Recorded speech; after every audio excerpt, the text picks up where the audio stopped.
Welcome, ladies and gentlemen, to Integrated Math 2. In today's episode, we begin Chapter 11 with 11.1.1, which is Prisms and Cylinders. We are moving into a surface area and volume-based chapter. So we'll be working with a lot of 3D objects, and obviously placing those on a two-dimensional plane will be a little hard, but I think we will be able to manage it. The three-dimensional model at the right, we're going to try and figure out its surface area and volume. So surface area, I'll go and dictate as SA, and volume, I'll go and dictate as V. So surface area is defined as the area of all of the different surfaces, if that isn't too circular for you. So what I'm going to do is I'm going to assume that each of these squares has an area of 1, whereas where the length and the height of each square is 1. So what that lets me see here is that the first surface here is 6, the second surface here is 8, and the third surface here is, looks like 4 times 3, so 12. Here's the thing though, is that the surface area is all of the stuff around it. So this 6 here, it looks like there's 2 of them, right? So it looks like it's going to be 12 plus this 8 here has to exist on the other side, so it's going to be 16 plus this 12 here is going to exist on the bottom side, so I'm guessing it's going to be 24. So whatever 12 plus 16 plus 24 is, looks like that's going to be 52 units squared for area.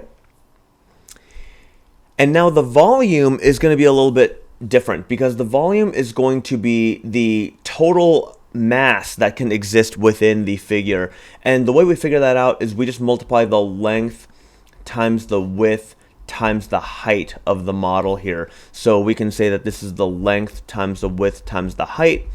And so the length here is going to be 3. The width is going to be, looks like 4. And the height looks like it's going to be 2. Right? And so I apologize if that was misleading, me putting the height up there. I meant to put the height up there as if that's how high it was, not it's 4 back. The 4 is the width. And so if I multiply those, I get 24 units. Now, obviously, I'm hoping that this is obvious, that if linear units are units, area units are units squared because they're 2 dimensions long, then volume units would be units cubed for this one. Now, keep in mind, with the volume of the prism at the right, I said length times width times height. Now, if you look at these two, when you take a look at length times width, whenever we were finding length times width, that was usually, especially when it comes to a rectangle or a square, this was the area of the base, right, times the height. Remember that length times width is the area of the base, because we're not always going to have square bases. And so if we look at this, 3 things happening, this is 3D, which is why we end up with units cubed. So I'll be back with the next example. Give me 1 second. And here we are with number 11.2 here. We're talking about special prisms.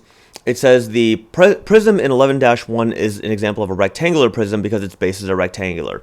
Similarly, the prism at the right is called a triangular prism because its 2 congruent bases are triangular. Now it says carefully draw the prism at the right on your paper. One way to do this is to draw the triangular bases first and then connect the corresponding vertices, and notice how the hidden edges are represented with dashed lines. So the hidden edges is the thing in the back here. We're not really supposed to see that. So cool. So part A just means to copy the image. We got that. So it says, what is the surface area of the triangular prism? Remember that the surface area includes the areas of all surfaces, sides, and bases. Carefully organize your work and verify your solution with the teammates. Okay. Here's how I tend to handle these. The way I look at this is I've got 2 triangles and 3 rectangles being added. So how do I do that? I'm going to go and just draw the 2 triangles, which are congruent. So I'll go and just know that this is going to be times 2, right? There's going to be 2 of them. And I know that it's 3, 4. Now, this first rectangle here has a base of 4. Has a base of 4, but it has a height of 9. The one in the back here where my cursor is with the 3, that rectangle has a base of 3, but it also has a height of 9. So I think I can finagle that out right there. Now this dude in front right here, Well, what's his value? Well, I know that he has a height of 9, but what is his base value? Well, if we look back at this triangle here, if we look at it as a Pythagorean triple, that makes this side 5, meaning this side is 5, meaning his base is 5 units long. So now what I'm going to do is I'm going to just find out the areas of all these individual pieces, and then I'm just going to go ahead and add them all together. So the triangle is going to be 3 times 4, right? So 1/2 3 times 4, because that's the area of a triangle, but there's actually 2 of them, right? Like we talked about that a few seconds ago. Each of these surfaces, there's 1 of them, so I don't need to multiply them by anything. It's just going to be plus 4 times 9 plus 3 times 9 plus 5 times 9. So those guys are going to cancel each other out. I get 12 plus 36 plus 27 plus 45, and all I got to do is add those things up. 12 plus 36 plus 27 plus 45, that is going to be 120 units squared. Cool, so that is my surface area. Now, there's another way you could have looked at surface area, something that might have been a little bit more visual here, is you could have actually drawn the triangle first and known that there were 2 of them, just like before. Sometimes you'll see me alternate between these 2 versions here. And what I do is I pretend that there's something that kind of blows up the inside and petals everything down like a flower. So all I have to know is that there are 2 of those, and with this thing being 5, and now what I do is I draw the side that's kind of on it's kind of on its back now. It's kind of fallen over right there. This side kind of falls over like this, right? And then this side kind of falls down like that, and they all have a height of 9. And I know they don't look the same, but I ran out of space there. And then from here, you know that this is going to be where your 36 comes from. You know this is going to be where your 27 comes from, right? And you know where this is where your 45 is going to come from. And then your 2 triangles here is going to be, looks like 1/2 base times height, so 12. Oops, darn it. 12 times 1/2, but then 2 of them. So that's another visual way of looking at it. Sometimes I draw, it's called the net, I believe is what it's called. Sometimes I draw that. It helps, maybe make things a little bit better. In fact, the next shape, maybe I'll do it net style. But before I do that, let's go and find the volume of the triangular prism. Now, a few minutes ago, I talked about here with volume that notice how it was length times width times height for the rectangular prism, but I equated length times width as the area of the base and then times the height. So the reason why I did that is because the triangular prism is going to follow that model. I'm going to find the area of the base and I'm going to multiply it by the height. So I'll go and write that out for us right now. The volume is going to be the area of the base, and I'm going to multiply that by the height. Now actually one of those is pretty obvious. 9 is the height, and it tells us that because the 9 is right here. What's the area of the base, though? The area of the base is going to be 1/2 base times height, because that's a triangle. So those guys are going to kind of cancel each other out there. So you get 6 times 9, which is going to be 54 units cubed. And that is your volume of this shape. So remember, volume is always going to be the area of the base times the height. And then for surface area, we'll just add up all the individual shapes, either as a net or as a bunch of individual Lego pieces like this. But I'll be back with the next problem. Give me a second. I'll be right back. All right, in 11-3, it says, does the method you used in 11-2 calculate the surface area for a triangular prism work for other prisms? For example, what if the bases are all hexagonal, like the prism shown at the right? Let's calculate the surface area and the volume, and let's find out how we're going to do this. So I'll go and do this net style. And again, it's just a visual difference. The procedure remains the same. So don't think of them as 2 separate things. It's just a visual difference. And I'll go and draw this dude out here. Remember, all of these are considered 4. And so now I'm going to go and just, like I said, kind of, almost like a, I think about like demolition in a game like SimCity or something like that, where you're kind of blowing up, like the constructions that you've made, and then all the pieces just kind of fall down here. And that's all I'm doing is I'm just making this little, oops, darn it.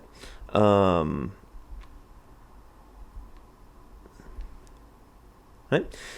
So from here, all of these are worth 7, right? And I have to know that this is times 2, right? Because there's a bottom hexagon, there's a top hexagon. So to find the surface area, it's going to be 2 hexagons plus 6 rectangles. Well, the 6 rectangles is pretty easy to find because each base is 4 and each height is 7, so that'll be 28. So I know that that's 6 times 28 inches. And then the hexagon, I'll have to go back to my area of polygons. We've done that before, where, whoops, I won't draw that shape again. I know that the inner triangle forms a 60-degree angle with the base. If the entire base is 4, that means that this is 2, making this 2 rad 3. So I know that the area of the hexagon is going to be 1/2 base, base times height times number of triangles. That's going to be 6. So those guys are going to cancel each other out. I get 24 rad 3 plus whatever 6 times 28 is. That's going to be plus 168. And that is my surface area here. And that's going to be in inches squared. So actually, you know, it just depends on how you feel. Honestly, when it came to this, I think drawing the hexagon flower was actually harder. If you had just said, okay, look, I've got 2 hexagons and I've got 6 rectangles, I think that would have been easier. I think doing the flower style would have made more sense for the triangular prism from before because not all the rectangles were congruent. But since all the rectangles here are congruent, I would say just draw the Lego pieces. You'll find your way. It's kind of the same. Like I said, it's the same method. It's just a little bit of a different visual. Now let's go and find the volume. So remember, the volume is going to be the area base. So the area of base times the height. Oops, darn it. Height. If I can spell that correctly. So the height we know to be 7, right? So we're going to multiply something by 7. And we already found the area of the base when we found the area of the hexagon, right? And so that's going to be 24 rad 3 times 7. So 24 times 7 is going to be 168. 168 rad 3, and that's going to be in inches cubed. Now, I just realized I made a mistake in the last problem. I apologize. What I did here, this surface area here, that's only one of the hexagons. I apologize. So one of the hexagons is 24 rad 3, which means 2 of them, and I even wrote this down here, and I still forgot it, so please don't make the mistake I did. That's going to be 48 rad 3 plus 168 inches squared. And so just keep that in mind. I apologize for making that mistake, and there you go. There you have it. Okay, so I will be back with the next problem here, which is the cylinder. And that's going to be what happens when the base is a circle. So I'll be right back. All right, in 11-4, we're talking about cylinders. And so we're going to copy down the cylinder. We're going to figure out how to find the surface area and volume if the radius is 5 and the height is 8. So the surface area, well, I hope it makes sense that it's going to be 2 circles plus the stuff on the side. Now, the reason why the stuff on the side is going to be a little more difficult is because it's circular, right? It's smooth. It's not jagged. It's not a bunch of rectangles like it was in the last one. But I think using the analogy of rectangles might make a little more sense as we delve deeper into the problem. Let's talk about the 2 circles first. It's going to be 2 of those pi r squareds, right? So it's going to be pi times 5 squared. So that'll be 25 pi, but it'll be times 2, so 50 pi, right? So now it's got to figure out that stuff on the side. Well, the stuff on the side, if I was to take an X-Acto knife and cut this side, right? Cut this side down and essentially unravel the cylinder, I hope it makes sense that when you lay down a cylinder that's flat, and if you don't believe me, go and just cut like a toilet paper roll down and then really flatten it down, and you will find that it's actually a rectangle, right? And so a rectangle is going to play a big role in how we find the stuff on the side. Well, I know that this is going to be 8, right? Because the height of this is 8. But the question is how much is this? Well, that's not a 7. That's a question mark. And so this, if you were to wrap it back around and make it into a cylinder, well, what it would be is it would be the circumference of the circle, right? And the way we find circumference of a circle is C is equal to 2 pi r. So in this case, I'm going to go and do that. I'm going to go and find out the circumference of this circle right here, which is going to be, so this right here is 2 pi r. Well, r is 5, right? So that's going to be 2 pi times 5. So what I'm getting is I'm getting 50 pi for the top and bottom circles plus, whoops, I forgot to multiply that by 8 because this is the base right here, right? So this is the base times the height for the area on the side. So that's going to be 10, so 80 pi. So what I'm getting is 130 pi. Looks like units squared, and that would be your surface area. So to summarize this in terms of a formula, the way to get the surface area of a cylinder, and this is stuff that people tend to kind of memorize, is it's 2 pi r squared for the two circles, one up top, one on bottom, plus 2 pi r, which is the circumference, in other words, the length of the rectangle, times the height. So if there was ever a formula that you wanted to keep to memory, it might be something like this. All right, let's talk volume. Well, volume is just the area of the base times the height, right? So that's, we've talked about that for a long time. So the area of the base times the height. Well, the height is 8. And the area of the base is going to be pi r squared. So the area of, and what was the radius again? The radius was 5. So that'll be 25 pi times 8. So I believe that'll become 200 pi units cubed. And that will be your volume of your cylinder. So if you wanted another formula to remember, volume of a cylinder would be pi r squared h for a cylinder. Sometimes I do these a little more formulaically than procedurally, but the procedure definitely works. So I'll be back with the next problem. One of the trickier types of cylinders is the slanted cylinder, and it used to throw me off a lot when I was younger also. But it talks about Bonaventura Cavalieri was a mathematician who helped develop calculus, but is best remembered for the principle named after him. Cavalieri's principle can be applied to calculate the volumes of solids that otherwise might be difficult to calculate. So it says, suppose you have a stack of 25 pennies piled on top of each other. You decide to slant the stack by sliding some of the pennies over. Does the volume of the 25 pennies change because they are no longer stacked? Well, of course it doesn't, right? I mean, it's not like each penny got thinner because you decided to slant them. Each penny has the same volume, so I would say no. Oops, darn it. No.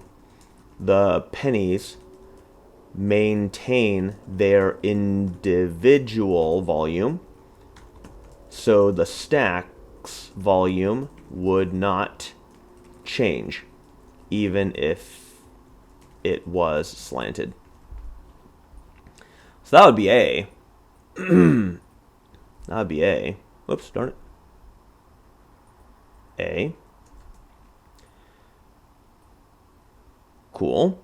So now B, would the same thing be true of a stack of 15 books or 1,000 sheets of paper? No, I don't think any of that would change. Each individual piece would have the same volume. So each individual piece would have the same volume.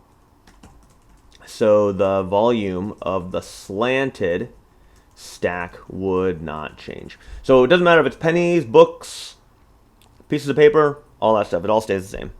So the idea of viewing solids as slices that can be moved around is called Cavalieri's principle. Use this principle to calculate the volume of the cylinder at the right. Note that the lateral faces are not perpendicular to the base. This is known as an oblique cylinder. And so from here, this would just be volume equals pi r squared h, right? We talked about this.